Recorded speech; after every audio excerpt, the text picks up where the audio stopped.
guys, Koukun here. Today I want to talk about some of the traits of successful people.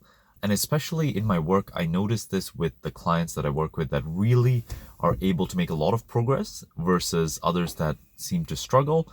And also differentiating between the people who are willing to work with me and others who listen to my ideas and then are not interested whatsoever. So, as some of you know, I work a lot with investors. So they are people that are buying properties to rent out.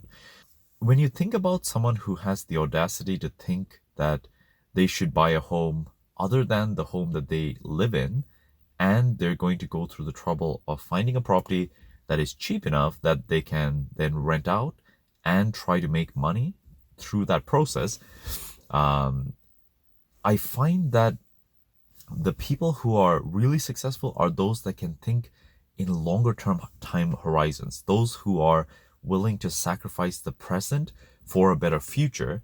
And when you look deeper into it, the ones that are, in a sense, the most successful or who can create the most results are those that think intergenerationally. Now, I don't necessarily agree with the idea of someone buying a property and giving it to their children, because I think that, if you have a baby now and you're buying a property and your goal is when they turn 20, you're going to give them a free property, that's not serving the child, because now they're losing the opportunity of working hard and accomplishing something that builds up their own self-confidence and really helps them to grow into a person who can accomplish their own results.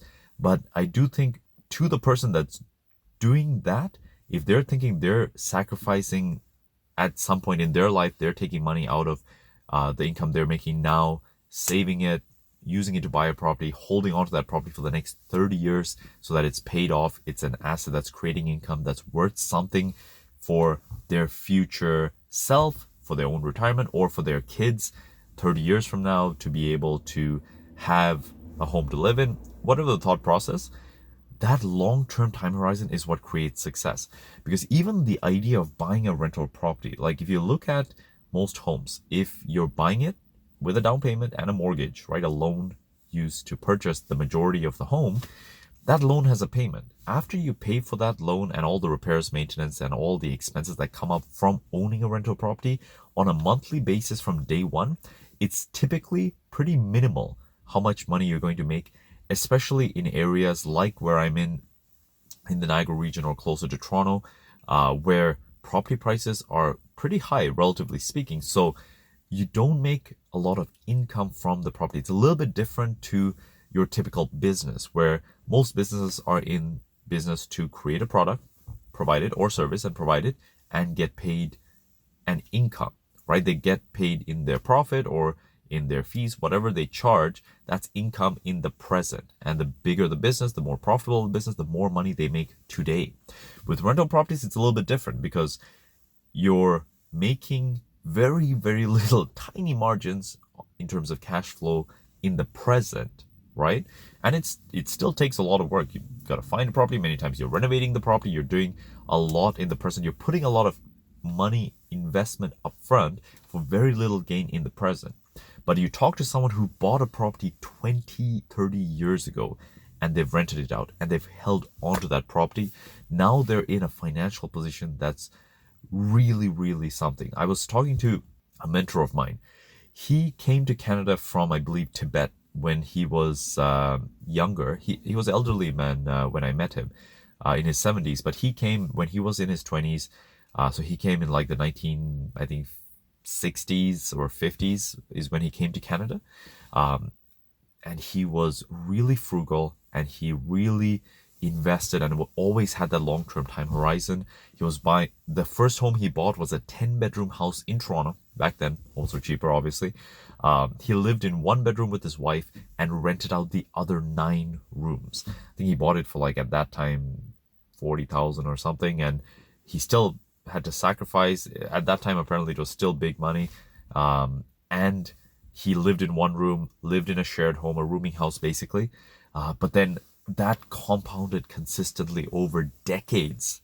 When I met him in his 70s, he owned 200-unit apartment buildings in Toronto, each worth, I think, 10 to 15 million at that time, and he barely had any debt on it. One of his buildings had $1 million mortgage, and it was worth like $15 million. And it was ridiculous. He was telling me at that point, he was making close to $1,000 a day in cash flow from those properties each. So he was making close to $2,000 a day. If you think about how much money that is in cash flow, and the assets he's built up were worth way more, right? So again, it goes back to that having a long-term time horizon and being willing to sacrifice in the present for a better future. Now, I'm not saying you need to suffer. You don't need to hate your life for the next 20 years so that you can have more money later. That, I think, is a terrible way to live your life. But you can do certain activities. You can sacrifice certain pleasures in the present for a better future. Because at the end of the day, having more stuff now does not necessarily make you truly happier, right? If you look at a person who's living in a starter home versus a large, 4 or 5 bedroom mansion, you're not getting significantly more happiness by simply having a much, much nicer home. Having a home is important. If you don't have a home, if you're on the street, you're not happy. But there's only so much more happiness you get by just getting more stuff in the present.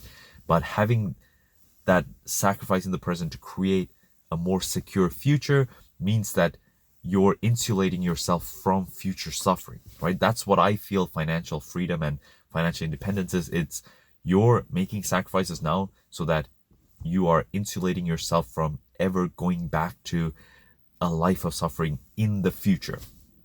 So anyways, just thought I'd share that. So have a long-term time horizon. Try to always think about the future if possible, right? I know some people's minds are wired towards it and against it. Like for myself, my mind, I find I'm always 10 years into the future, which sometimes sucks. It's not always good. It's good for financial decisions.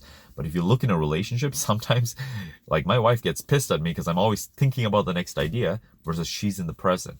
And there's an importance in being in the present. However, from a financial point of view, from creating success and wealth in your life, you need to be able to think about the future, and you need to be able to think about the future so that you have the motivation to sacrifice some things in the present to have a better future. So I hope that helps.